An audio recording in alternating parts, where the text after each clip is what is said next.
A few hours passed. Finally, Dazai regained her strength and woke up.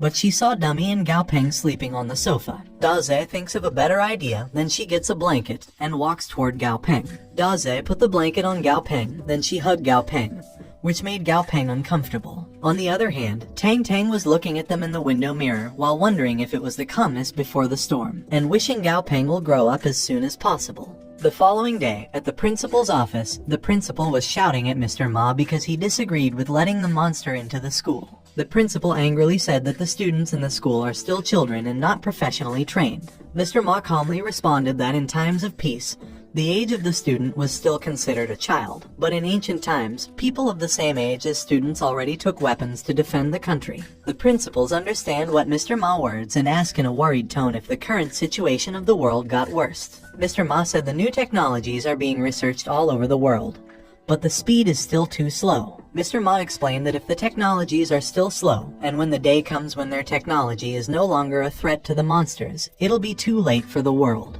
Meanwhile, in the classroom, Gao Peng feels uncomfortable because his classmates are looking at him. Suddenly, one of his classmates asks him if he really gets the Intermediate Monster Trainer certificate. Then Gao Peng asks his classmate back how did he know about his certificate.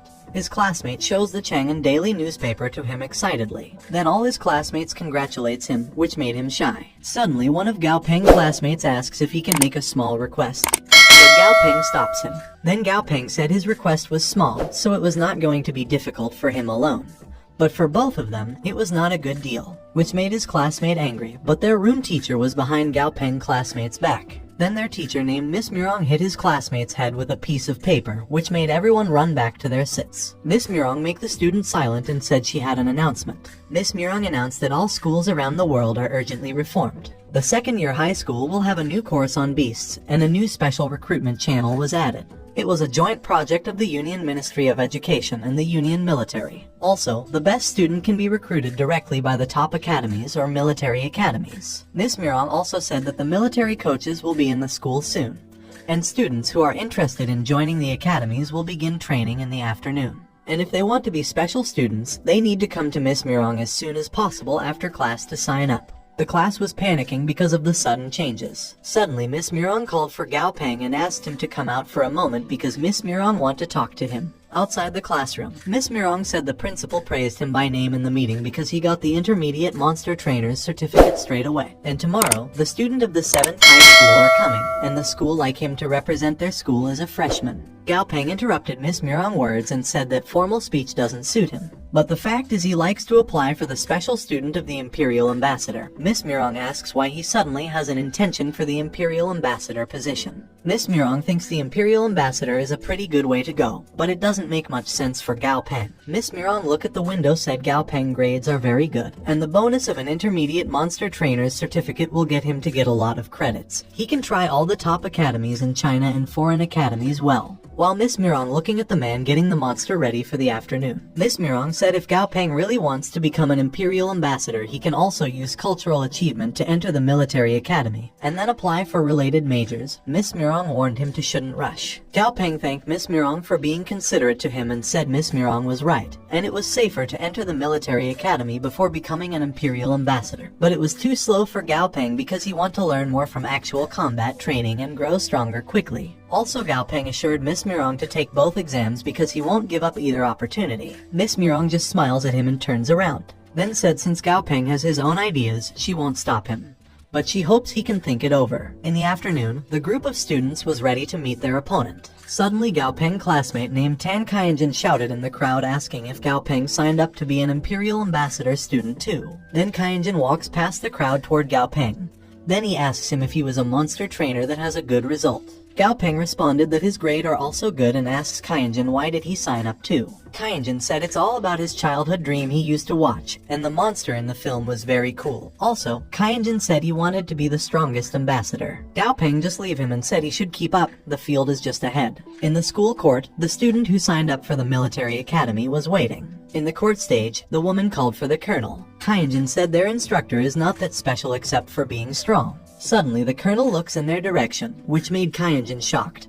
and Gao Peng think that the colonel has a murderous aura. The colonel first said that the student who comes have balls compared to the people who are afraid, but they shouldn't think they become imperial ambassador without a firm mind and without a will of steel. The colonel said they will be pissing their pants the moment they see a real monster in the wild, and their legs will be as soft as noodles. They won't be able to run away, which made everyone afraid. The colonel asks if they don't like it and he shows the monster. The colonel gets the monster and commands his lieutenant colonel to provide the armor plate. Then Lieutenant Collins report to the colonel that the target is 10 centimeters thick and 3-type armor plate has been set up. The colonel orders the monster to go ahead, then the monster runs toward the armor plate and destroyed it. The armor plate was destroyed in just one attack, which made the students shocked in fear. Gao Peng wondered how the thick armor plate was destroyed in one attack. Then the colonel said that it was the killing power of a trained beast, and the monsters they will face in the future will have the same, or even greater power to kill. The colonel gives one last chance to the student who wants to quit and orders them to step out quickly. Gao Peng saw that many students wanted to quit. Suddenly the colonel asks the student who want to leave why their heads is down.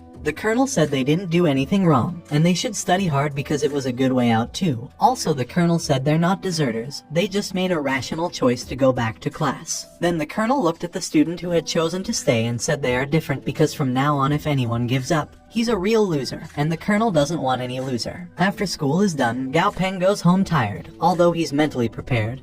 He didn't expect the situation to be a little more serious than he thought. Suddenly Dazai said she was hungry while Dummy was sulking in the corner. Gao Peng stands up to walk toward the refrigerator while thinking about the words that Colonel Chen said in 1 month. All institutes in the city will have to eliminate 1,200 students from enrollment, and Gao Peng opens the refrigerator while thinking the elimination rate is too high. When Gao Peng opens up the drawer of the refrigerator, the cedar pine needles are gone. Gao Peng looks around at the refrigerator wondering where his piles of cedar pine needles are, and Gao Peng finds just one cedar pine needle. Gao Peng barge out into the kitchen angry, asking where the other cedar pine needles are. Then Dazai points to Dummy and said Dummy eat it all. Gao Peng called Dummy and he walked towards sulking Dummy. Gao Peng touches Dummy back and tell to Dummy that next time if he wants to eat more, he needs to tell him. Gao Peng assured Dummy that he didn't say Dummy was wrong, but Dummy was still sulking in guilt. Gao Peng sits on the sofa and checks Dummy's property box. He saw that Dummy needs to absorb 600 pounds of cedar pine needles and Dummy's first stage is almost complete.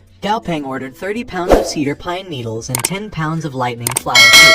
1 caddy of cedar pine needles is 1,000 union currency, and it is only 1.5 credits to eat 15 katas a day, which he can still afford. Gao Peng thinks it's good for Dummy that he can able to eat, and more beneficial substances are absorbed, and they can move faster to the next evolution. Dummy is still an elite rank monster, and when it's at a higher rank, the material Dummy needs to consume will be more precious, and some materials are even priceless that can only be obtainable by burning money. Then Gao Peng look at Dazai and thinks Dazai needs to take 200 pounds of lightning flower fruit to advance to perfect quality. The thunder flower fruit is cheaper than the cedar pine needles, and he can buy a pound of them for 100 union coins. Then Gao Peng realizes that it's not easy to raise a family. Gao Peng decided to go to the monster park, but he was shocked to see that the owners and monsters were in chaos. But Gao Peng noticed the exaggerated pig with the girl. Gao Peng approached the girl and asks if it was her monster, and if she can give him a little space because her beast is blocking the gate, which made the girl embarrassed. The girl sadly remembers her beast before and said in sad tone that when he bought her monster it was not this big. Suddenly the coach asks what happened. Then the other people said the beast blocking the way. The coach called his beast Silver and said to Silver that the pig was all him. Then Silver changed its expression like it going to attack the pig. The pig saw Silver expression, then the pig stand up in fear, which made its owner shocked.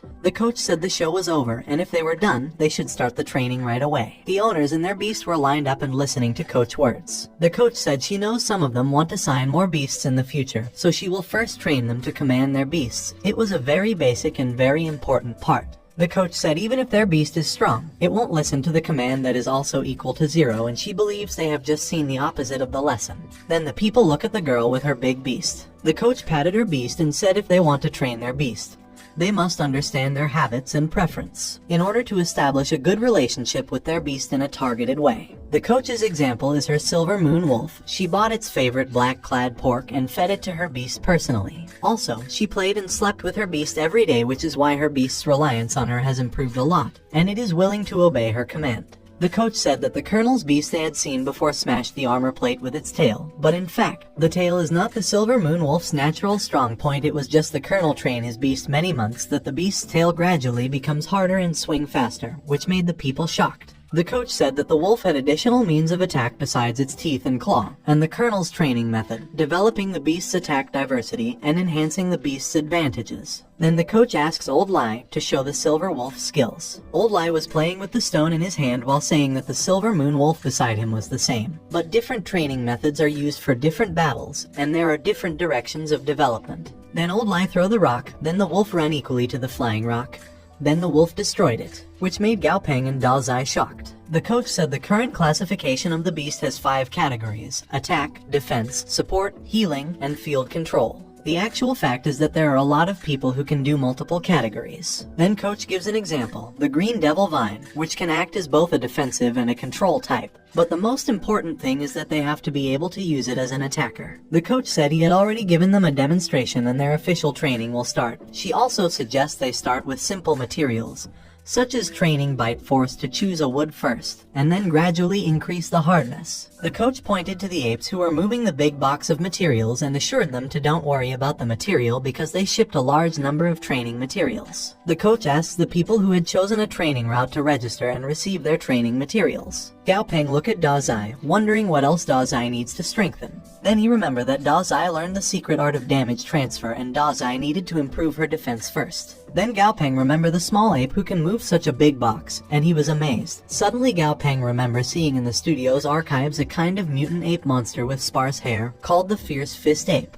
Fierce nature is very warlike, but the defense is very low, so the fierce ape from birth will be trained by their parents. Gao Peng thinks it's crazy how the fierce ape uses their own body to hit the trunk of the tree. They first hit the tree, and then hit the rocks, mountain walls, and so on. Over time, the fierce ape repeatedly injured and healed skin becomes tougher and tougher. When the fierce ape becomes an adult, there are not only thick muscles, but also calluses and scars gathered together to form something to armor. And at that time the fierce adult will not suffer the slightest injury, even if they hit the mountain wall. Gao Peng thinks he can follow the fierce ape training method to train the defense of Da Zai. Then he chose the training materials in the box. Gao Peng called Da Zai, who was relaxing under the tree. Gao Peng walked toward Da Zai while hiding something behind his back. Then Gao Peng said he has already chosen a training method for Da Zai, and he said it's better for Da Zai to have pain now than for the rest of Da Zai's life. Gao Peng slowly shows the item behind his back while saying that it can be a little bit of suffering, and Da Zai should swear now in order to not bleed later. Then he showed the big metal hammer he get for Da Zai while saying he'll be gentle, which made Da Zai shocked. Then Da Zai runs in fear. Gao Peng runs after Da Zai with a big metal hammer while shouting for Da Zai to stop because it's for her own good, and Da Zai must understand his pain.